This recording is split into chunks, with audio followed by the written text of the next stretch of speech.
이 시간 하나님의 말씀을 함께 보시겠습니다. 오늘 말씀의 본문은 신약 성경 고린도전서 4장 3절에서 5절의 말씀입니다. 성경을 직접 찾으시고요. 제 성경으로 신약 266쪽 고린도전서 4장 3절로 5절을 제가 받들어 읽겠습니다. 너희에게나 다른 사람에게나 판단받는 것이 내게는 매우 작은 일이라. 나도 나를 판단하지 아니하노니 내가 자책할 아무것도 깨닫지 못하나 이로 말미암아 의롭다 함을 얻지 못하노라. 다만 나를 심판하실 이는 주시니라. 그러므로 때가 이르기 전 곧 주께서 오시기까지 아무것도 판단하지 말라.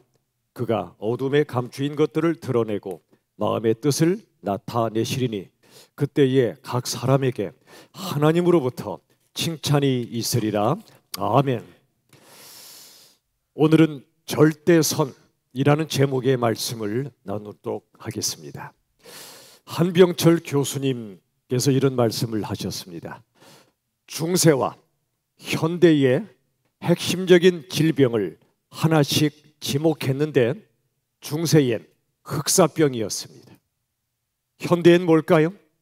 놀랍게도 정신질환을 꼽았습니다.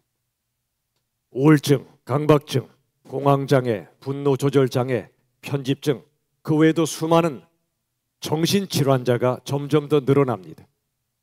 나이 어린 아이들까지도 늘어납니다. 왜 이런 일이 벌어질까요? 수많은 이유가 있겠지만 그 중에 하나는 저는 운전하다가 느낍니다. 운전하다 보면 여러분 뒤쪽 창문에 뒷유리에 이런 글씨가 쓰여져 있는 차가 있죠. 아이가 타고 있어요. 보셨죠? 그 순간 이런 생각이 듭니다. 차에만 아이가 타고 있을까? 사람의 마음 속에도 아이가 있어요. 상처받기 쉬운 아이가 살고 있습니다. 사람들이 날 어떻게 볼까 두려워합니다. 누가 내게 상처를 주면 견디질 못합니다. 내 자신이 너무 초라하고 약해서 속상해하는 아이가 다 살고 있습니다. 저나 여러분이나 누구나 그렇습니다. 우리 안에 연약한 아이 때문에 우리들은 정신적인 어려움을 겪고 있고 이 사회적인 무한 경쟁 사회 속에서 우리에게 밀려오는 수많은 압박감들이 우리를 더욱더 정신적 어려움으로 몰고 갑니다. 오늘의 이 말씀은 이러한 시대, 이러한 우리들에게 주시는 하나님의 처방입니다.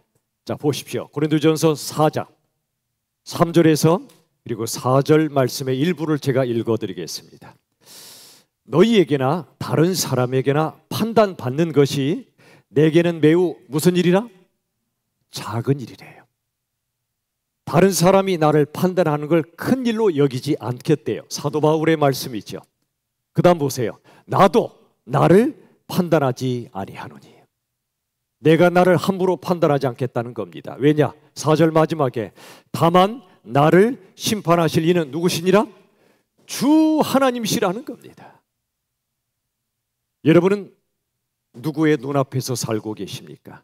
사람들의 눈입니까? 여러분 자신의 눈입니까? 하나님의 눈입니까? 사람들의 평가나 나 자신의 평가보다 하나님의 평가 앞에 서야 합니다. 저를 따라 합시다. 하나님의 평가 앞에 서라.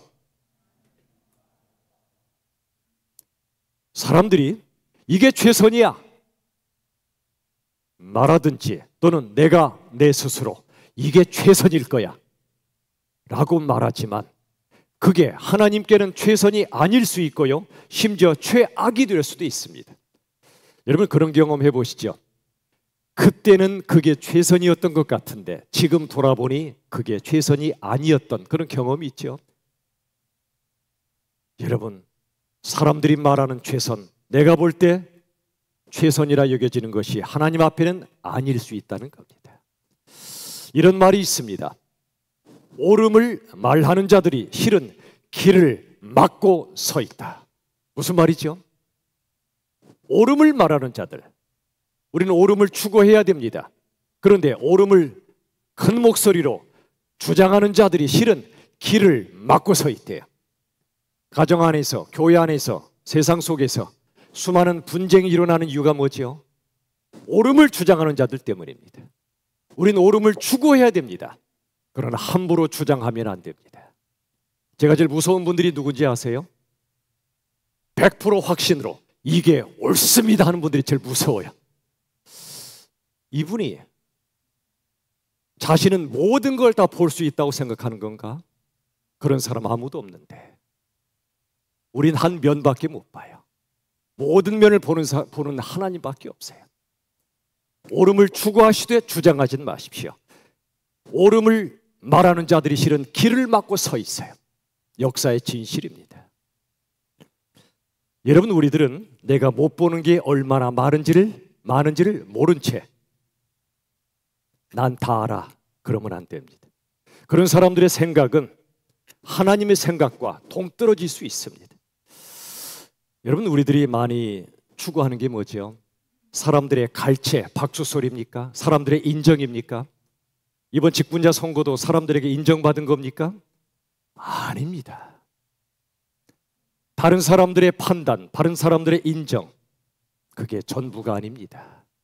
인정하든 인정하지 않든 말이죠. 또 내가 내 자신을 향하여 자기 만족에 빠지고 난 괜찮은, 나 정도면 훌륭해, 또는 나는 너무 아니야, 나는 왜 이 모양 이 꼴이지? 나를 향한 나의 판단도 정확하지 않습니다. 여러분, 사람들의 박수 소리와 그리고 자기 만족은 허영입니다. 허영이 뭐죠? 헛된 영광이란 말입니다. 진짜 영광이 뭐죠? 그건 하나님께서 기뻐하시는 겁니다. 사람의 박수, 나의 만족이 아니라 하나님이 기뻐하실 때 그게 진정한 영광으로 드러나는 겁니다. 우린 어떤 영광을 추구해야 되겠습니까? 헛된 영광입니까? 하나님의 영광입니까? 이 세상의 이념들을 보면 참 가슴이 아프고 두렵기까지 해요. 이념들, 이 땅의 수많은 사람들이 이념을 만들어냅니다. 사람들을 몰아갑니다. 안타깝게도 많은 사람들이 거기에 휩쓸려 다닙니다. 역사적으로 현대에 가장 큰 두 가지 이념이 있다면 자본주의와 공산주의입니다. 여러분, 자본주의 세상에선 힘이 있는 게 선이고요, 힘이 없는 걸 악이라고 말합니다. 돈이 있는 것이 최고고요, 돈이 없으면 그건 최악이라고 말합니다. 반대로 공산주의 세상에선 힘이 있는 게 악이고요, 힘이 없는 걸 선이라고 말해요. 힘이 있으면 다들 악한 자라고 매도하고 있습니다. 그래서 힘 있는 자의 것을 강제로 빼앗아 힘없는 자에게 주라고 말합니다. 그러자 힘이 없는 자들이 환호합니다. 그래서 공산주의가 탄생한 겁니다. 그 결과가 뭐죠? 공산당만 배를 불립니다. 대다수는 굶어 죽습니다.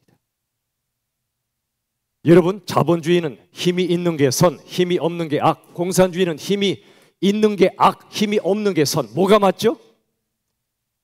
둘 다 틀려요. 안타깝게도 성경의 가르침을 우리가 깨닫지 못하면 한쪽 이념으로 휩쓸려 다닙니다. 예수 믿는 분들조차도.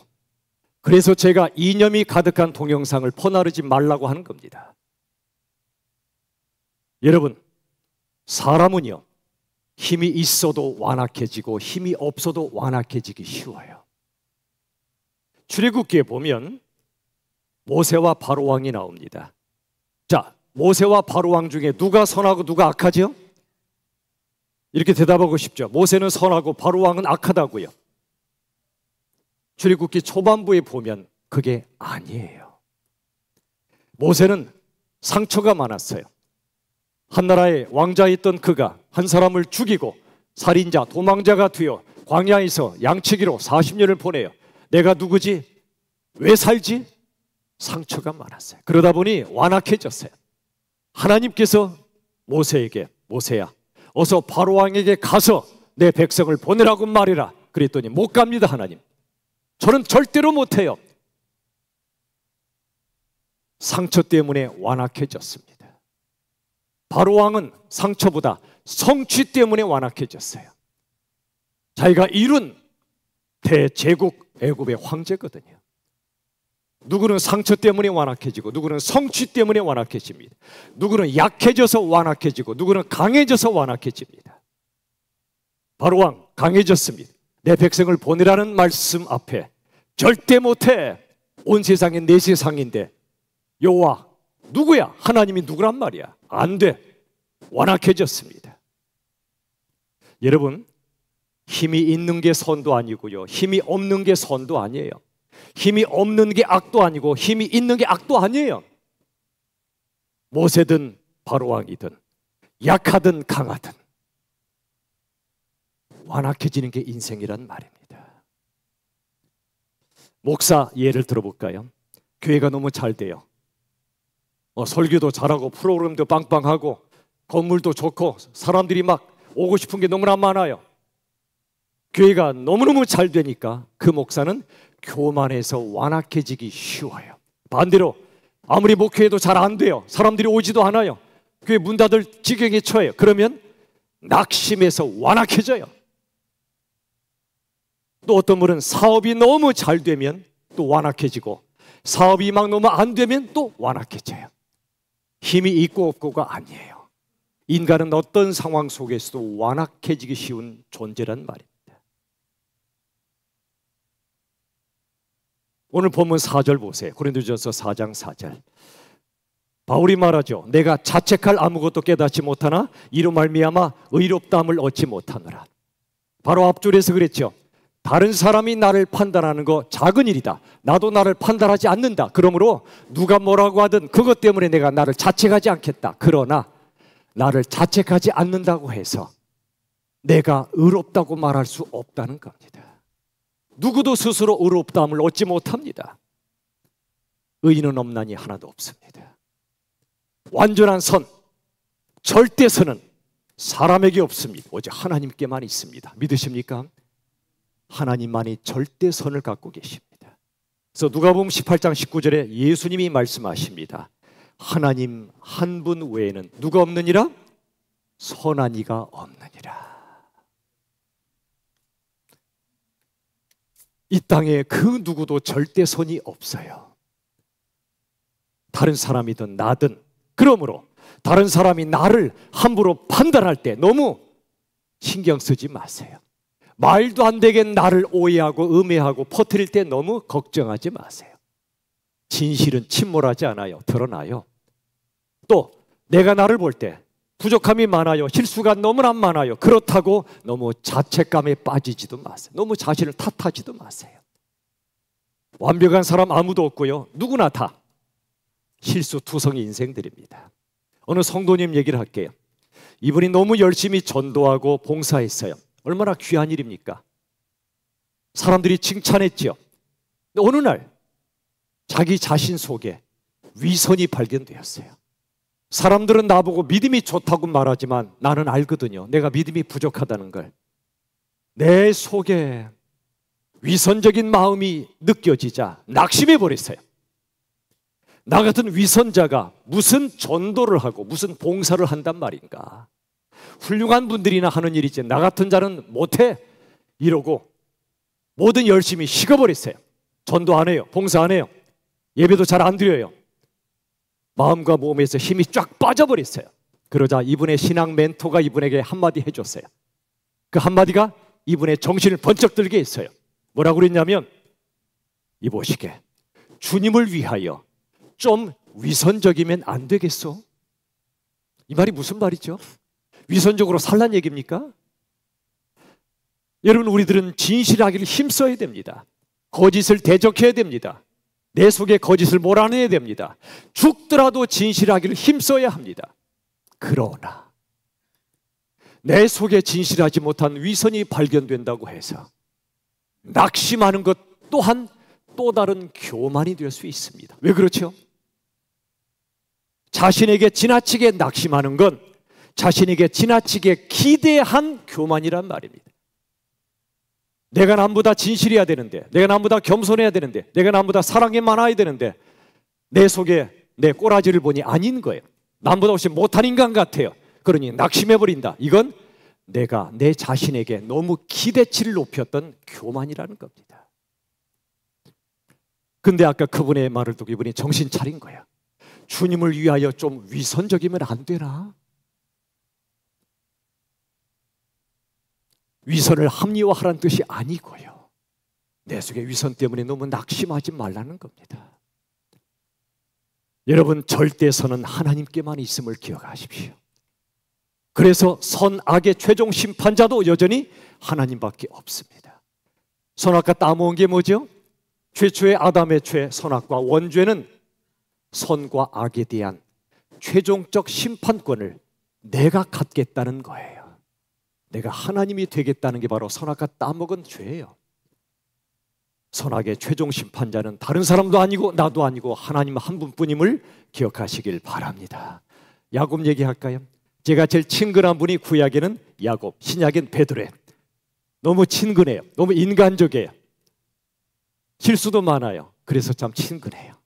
야곱, 형을 속였죠. 장자권, 아버지의 축복까지 빼앗았죠. 형이 죽일까 봐 두려워서 도망갔죠. 외삼촌 라반의 집에 20년을 살았는데 만만찮아요. 야곱도 속이는 선수지만 라반은 한술 더 떠요. 두 사람이 서로 속이고 속아요. 여러분, 잘 속이는 사람은 잘 속기도 해요. 이런 삶을 야곱 20년간 살아요. 이제 때가 돼서 도망가요. 고향으로 가려고 가는데 라반이 또 쫓아와요. 바로 그때 하나님이 라반에게 나타나 하신 말씀이 뭐죠? 창세기 31장 24절이에요. 같이 읽어봅시다. 창세기 31장 24절 시작. 밤에 하나님이 라반에게 이르시되 선악간에 말하지 말라. 이상하지 않아요? 선악간에 말하지 말라니요. 야곱의 잘못된 걸 따져야죠. 뜯어 고쳐야죠. 안 그래요? 근데 하나님이 선악간에 말하지 말래요. 이 뜻이 뭘까요? 선과 악을 분별하지 말라는 겁니까? 선악을 뭉개고 살라는 뜻입니까? 아니잖아요. 우린 선악을 분명히 분별해야 됩니다. 그러나 이 말씀의 뜻은 다시 보세요. 선악간에 뭐 하지 말라? 말하지 말래요. 함부로 말하지 말라는 겁니다. 함부로 판단하지 말라는 겁니다. 너 악하잖아. 왜죠? 라반도 야곱도 모두 악하거든요. 모두가 허물투성이거든요. 시간이 흐릅니다. 야곱의 두 아들 시몬과 레위가 수많은 사람을 죽이는 사건이 터집니다. 왜 그랬죠? 그들의 누이 디나에게 성폭행을 가한 자가 있었습니다. 얼마나 이게 기가 막힌 일입니까? 그러자 시몬과 레위가 자기 누이에게 엄청난 고통을 안겨준 자의 족속을 집단 학살해버립니다. 복수해버린 겁니다. 그러자 아버지 야곱이 아들들 나무랍니다. 그랬더니 아들이 외칩니다.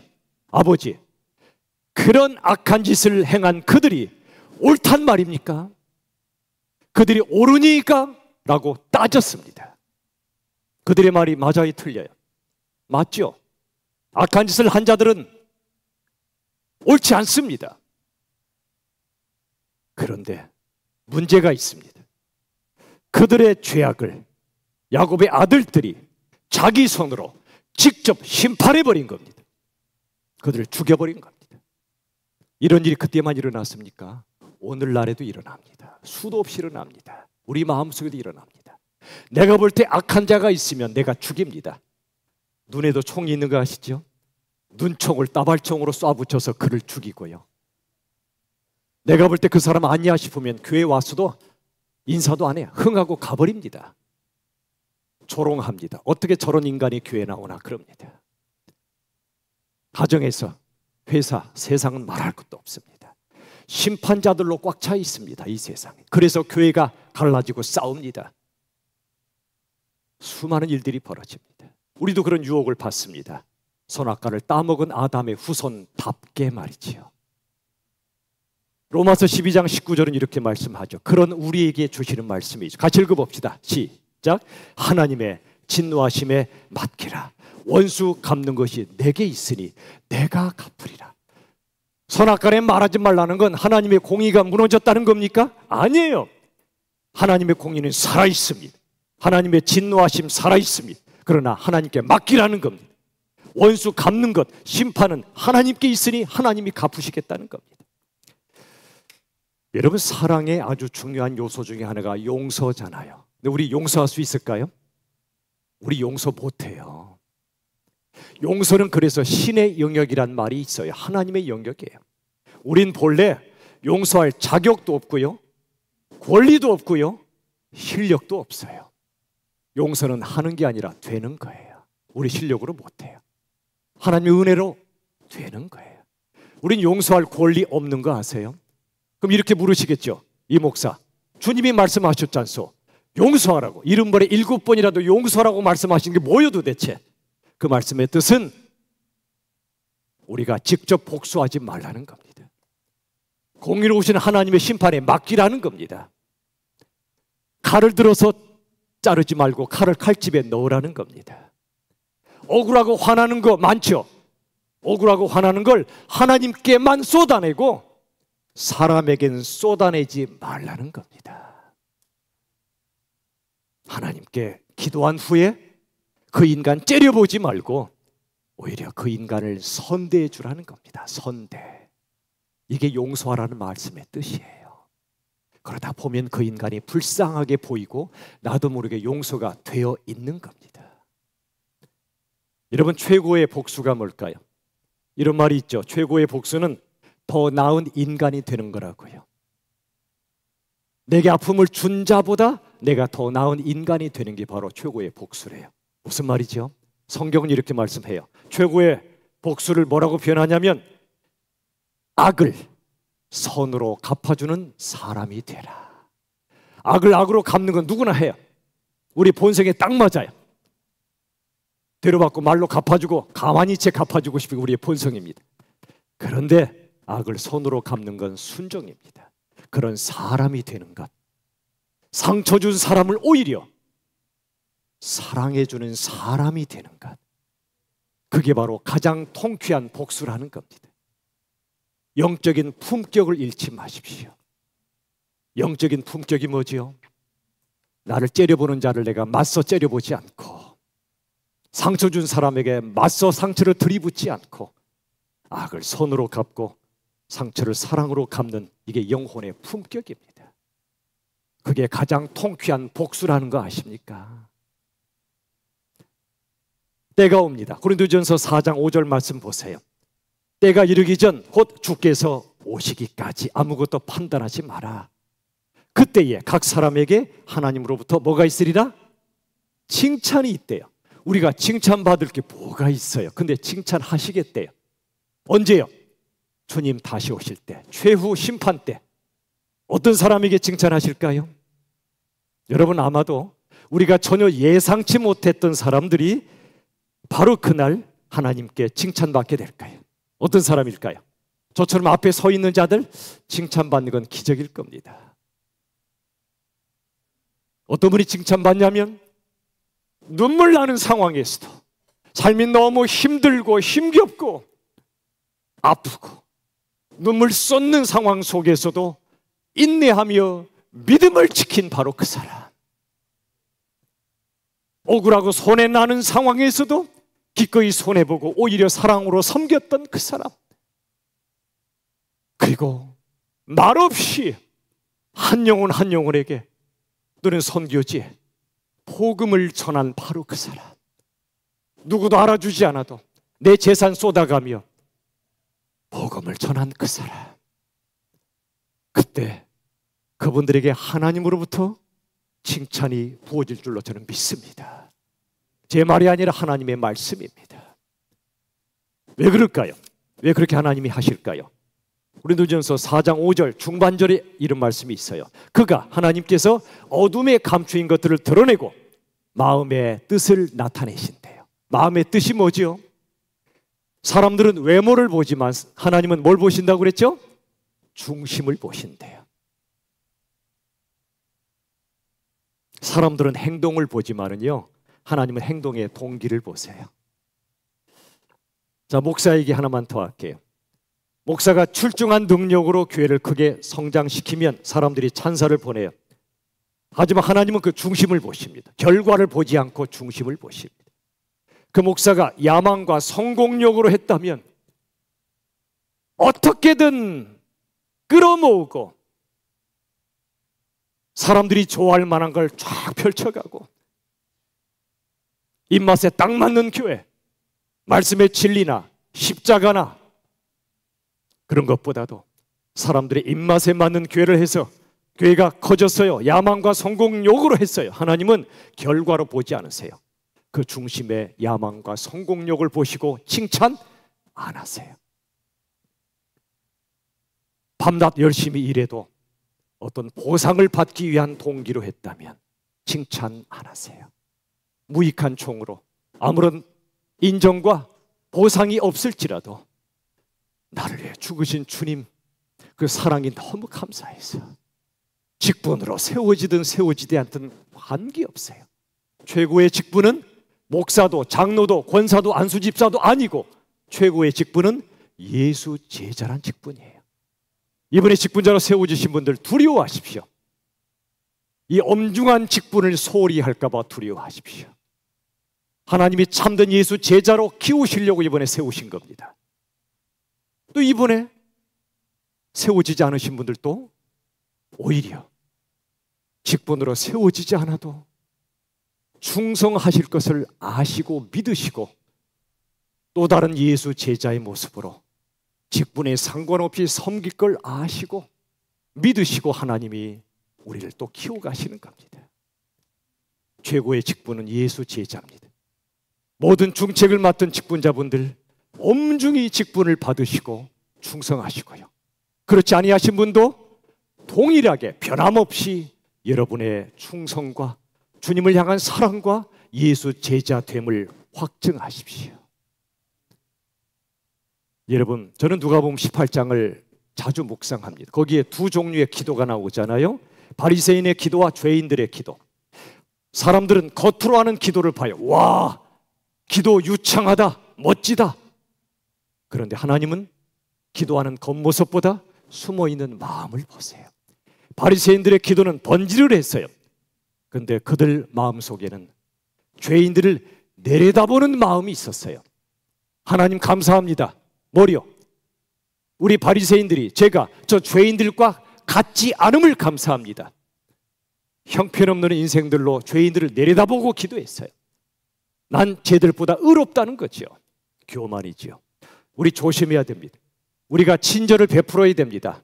좀 위선적이어도 좀 교만해도 친절을 베푸십시오.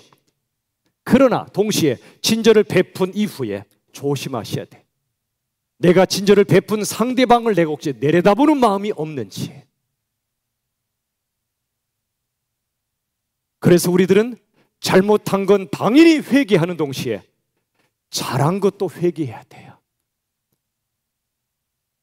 잘했다 싶은 순간, 자기 만족과 사람들의 칭찬이 부어지는 순간 내 속에 올라오는 게 있잖아요. 또아리를 트는 게 있잖아요. 남을 내려다보는 그 마음, 교만, 자기의. 바리새인 반대편의 죄인들은 이렇게 기도했죠. 가슴을 치며 고개를 숙이며 기도했어요. 주여, 저는 죄인입니다. 이분들은 내려다볼 사람이 있어요, 없어요? 없어요. 바리새인과 죄인 중에 누가 더 예수님께 가까울까요? 예수님 말씀하셨죠. 나는 의인들을 구하러 온 게 아니라 죄인들을 구하러 왔다. 여러분, 실수 안 하는 게 좋아요. 그러나 실수 안 하며 교만한 것보다 실수하며 겸손한 게 더 낫습니다. 우리 실수하지요. 그로 인해 내 부족함을 뼈저리게 느끼고 다른 사람 앞에 고개 쳐들지 않고 남을 내려다보지 않고 겸손한 게 주님께 더 가깝습니다. 그런 자의 손을 예수님이 꼭 잡아주십니다. 여러분, 예수님은 절대선 하나님이시죠. 그런 분은 하늘에서 고고하게 나는 선이야 너희들은 악이야 라고 하지 않으십니다. 절대선 하나님께서 악한 세상 속으로 뚫고 들어오셨어요. 하나님이 인간이 되셨어요. 하나님이 인간이 되신 게 기독교 복음의 핵심인데 이걸 믿으신다면 하나님처럼 되려고 하지 마세요. 인간이 되세요. 저부터도. 가장 인간적인 사람이 가장 영적인 사람이에요. 인간이 되세요. 지극히 거룩하신 하나님께서 죄인들 속으로 들어와 함께 사셨어요. 그렇다면 내가 보기에 아닌 사람하고도 함께 살아가야지요. 왕따 시키지 말고, 눈 째려보지 말고. 지극히 거룩하신 하나님이 이 땅에 오실 뿐 아니라 죄인들을 위하여 죽으심으로 구원하셨어요. 이게 복음이에요. 자, 다 함께 한번 읽어봅시다. 율법은, 한번 이 두 문장을 한번 여러분들이 읽으시면서 생각해 보세요. 이 문장을 한번 읽어보세요. 율법은부터 시작. 율법은 옳은 자가 틀린 자를 죽이는 것이지만 복음은 옳은 자가 틀린 자를 위해 죽는 것이다. 우리의 본성과 맞아요. 이게 우리 본성은 윗줄이 맞아요. 안 그래? 윗줄이 맞아요. 옳은 자가 틀린 자를 죽이는 것, 이건 누구나 해요. 노력하지 않아도 자동적으로 오토매틱으로 돼요. 근데 두 번째는 은혜 없이는 안 돼요. 복음은 옳은 자가 틀린 자를 죽이는 게 아니라 틀린 자를 위하여 죽는 거예요.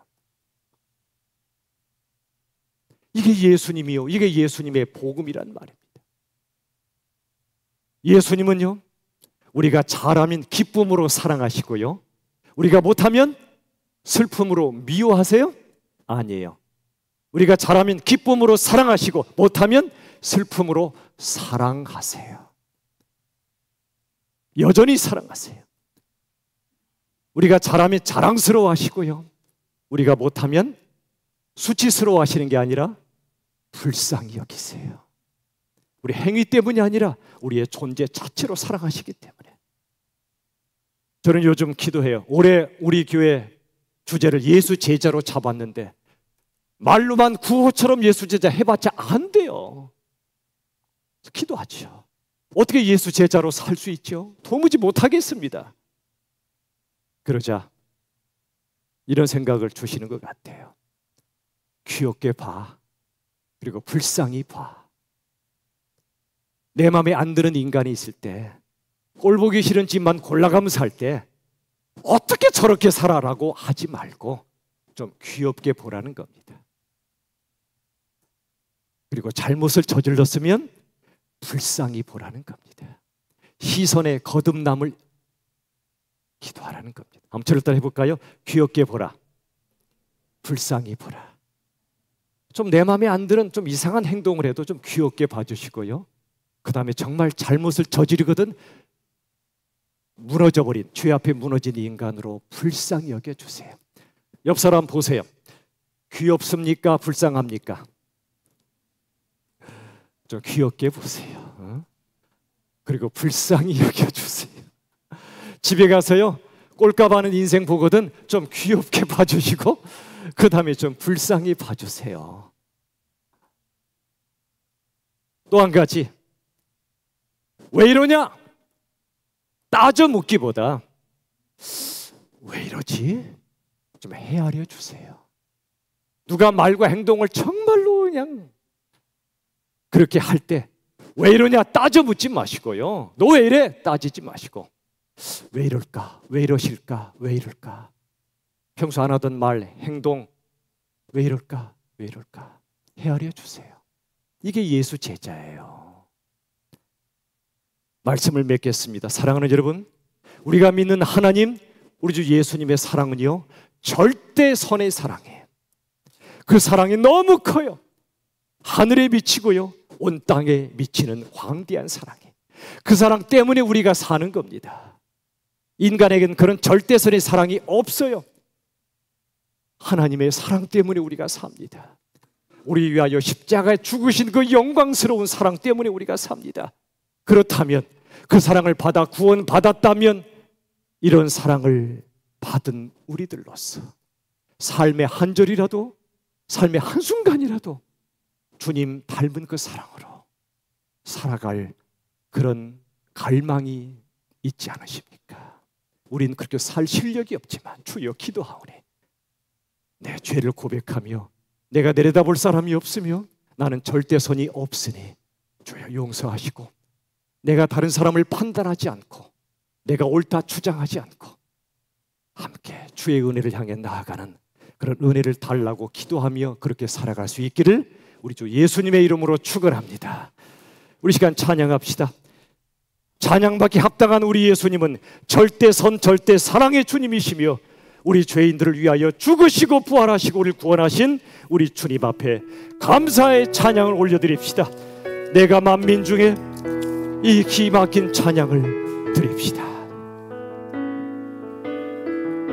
내가 만민 중에 내가 만민 중에 오 주께 오 주께 감사하며 주님을 찬양하리 열방 중에서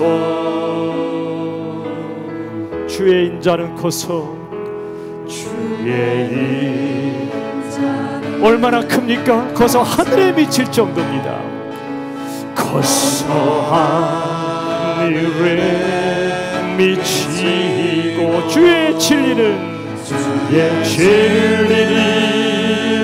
넓은 궁창에 이르나니 하늘 위에 주는 하늘 위에 주는 높이 들리며 높이 들리 주의 영광을 온 세계 위에 하늘 위에 주는 하늘 위에 주는 높이 들리며 높이 들리며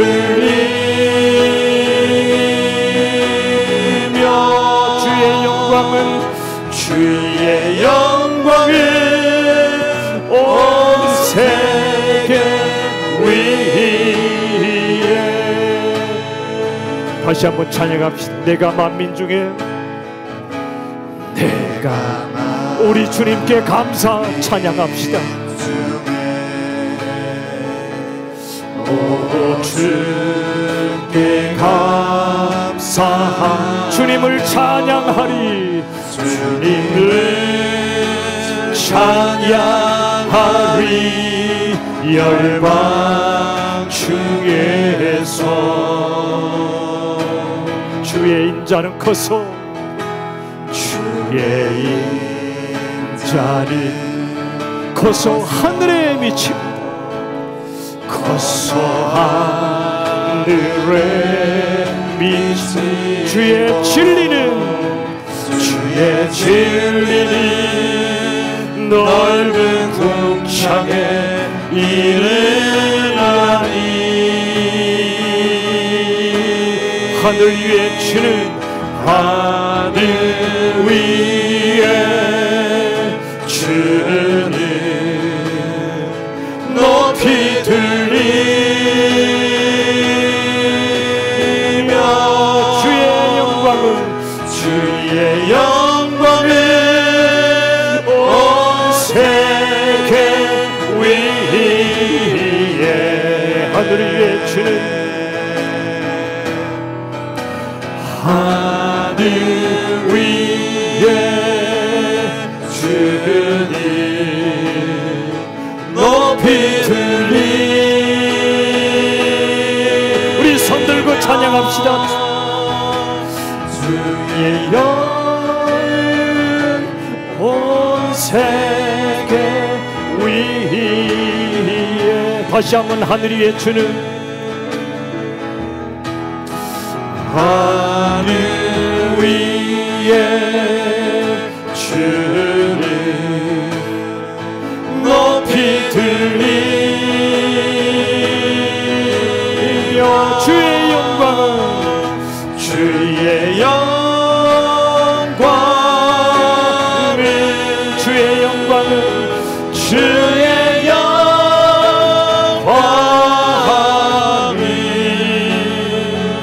주의 영광은 온 세계 위에 우리 시간에 기도합시다. 이 시간엔 소리 내어 기도하셔도 좋고 아니면 소리 없이 묵상으로 기도하셔도 좋습니다. 주님, 내 안에 선한 게 없습니다. 있으면 교만밖에 없습니다.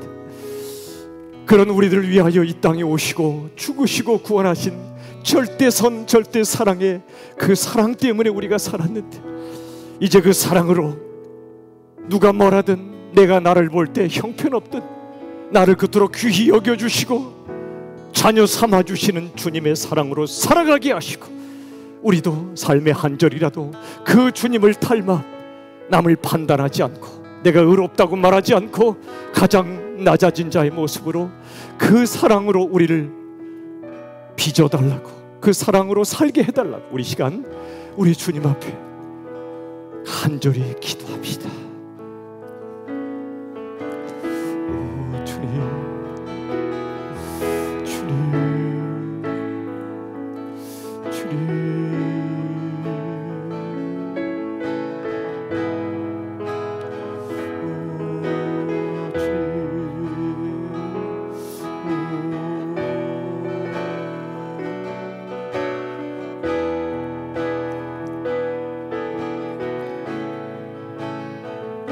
아버지 하나님,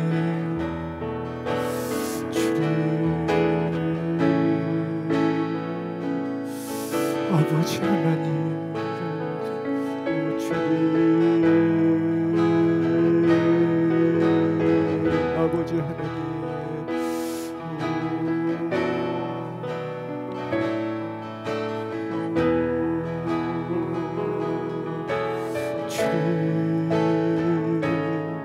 아버지 하나님, 용서하여 주시옵소서. 아버지요, 하나님 아버지, 힘이 있어도 악해지고 힘이 없어도 약해지는 우리들입니다. 그런 우리들을 그래도 끝까지 사랑하셔서 이 땅에 오셨고 우리 위하여 죽으신 예수님, 주님의 은혜로 우리를 구원해 주심을 감사합니다. 하나님, 이제 남들이 나를 판단하고 욕하며 조롱할 때에도 낙심하지 않게 하여 주시옵소서. 남의 판단과 나의 판단으로 살지 않게 하시고 하나님의 눈앞에서 살게 하여 주시옵소서. 그리고 내가 잘 될 때 교만하지 않게 하시고, 다른 이가 잘못할 때 내려다보지 않게 하시고, 우리 주님 닮은 겸손과 사랑의 삶으로, 그런 사람으로 빚어 주시옵소서. 예수님의 이름으로 기도하옵나이다. 아멘.